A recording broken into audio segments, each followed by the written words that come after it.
Most wanted question number 2 for Heart. That's all? No, I'll follow up. You've gone through some of the toughest personal trials, especially pagdating sa mga past relationships. I've seen you in love, and you really are sparkling when you are. Hirap ka ba magtiwala sa mga guys now after all the heartbreaks? You should be the heartbreaker, Heart. But it seems like I see you... Yun nga yung sinasabi ng daddy ko eh. I see you heartbroken. I don't know. Di ko alam bakit nga ganun eh. For example, Jericho.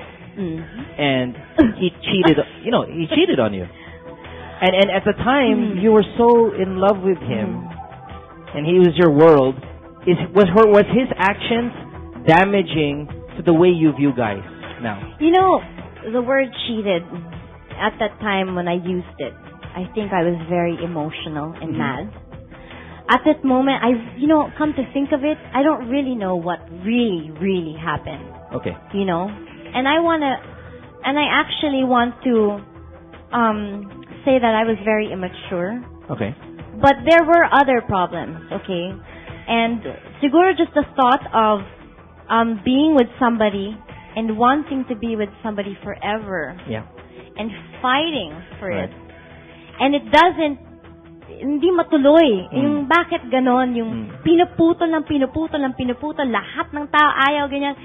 Siguro, that hanggang ngayon, dala ko pa rin yun. Like, I think if like, I had a recent relationship, and up to now, I must say, it's hard to let go because I'm scared na, natatakot ako sa mga breakups na trauma ako because Right. Ganun ako magmahal eh. Gusto ko isa lang.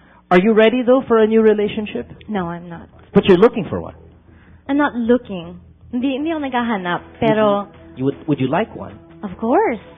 Of course, you'd always want na may partner ka at the end of the day na kukwentin mo ganyan. So is Heart Evangelista? Honestly, Heart, kasi medyo, I think we're getting emotional here. Huh? When you sleep at night, are you lonely that no one is telling you I love you? Are you lonely that you're not telling that to someone? Because I am. Syempre, at night. No, really. Not to you. No, but at night, when you don't have the inspiration, at matutulog ka na, and I live alone. Before you had a chance to sleep, you'd wish sana someone would tell you I love you, or I miss you, or something like that, and wala. And it seems like, Heart, you're the type of girl na would like that. Like that. I always believed what my dad said, and he would always, what he'd tell me, I wish I could do it, pero may sinasabi siya sa akin na, ganun ka bang babae, Heart, na kailangan mo ng lalaki para maging whole. And, of course, gusto mong maging kompleto na, I'm complete na by myself. Right. May plugging yon. But, of course, kahit nandiyan yung mga aso mo, kahit nandiyan yung mga kung ano-ano, madami kang mga, alam mo yung, may mga pako sa wall na mga nawawalang picture frames. Right. Of course, when you're alone at night, you think, Lord, where is my Prince Charming?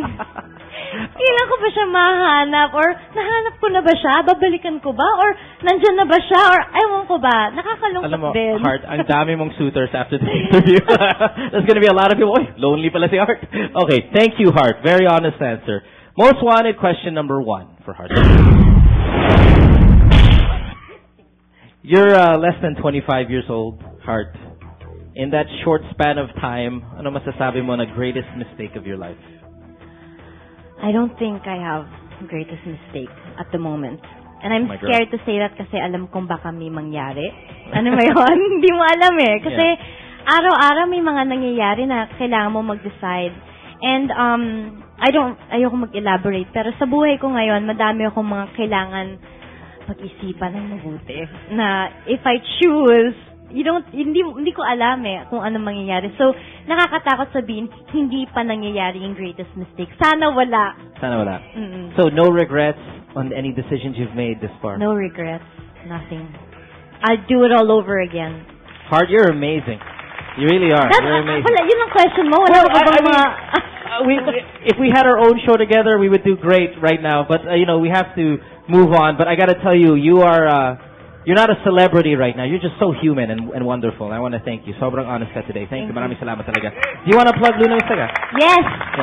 Last week na po na Luna Mystica. Sa lahat ng manood, maraming salamat. siguro kung mawawala na ako bukas, masaya na ako. Masaya ako dahil na-appreciate nyo din. Finally, na-appreciate niyo yung trabaho ko. And mamaya sa may SM Valenzuela, nandiyan kami 6 p.m. ang buong cast ng Duna Mistika. Kakantahan namin kayo kasi kaya sana join us there, okay? Thank you so much and God bless. Yeah, we'll see her other act, Mark Anthony Fernandez Magnetic sa Showbiz Central. Don't go away! Babalik na tayo.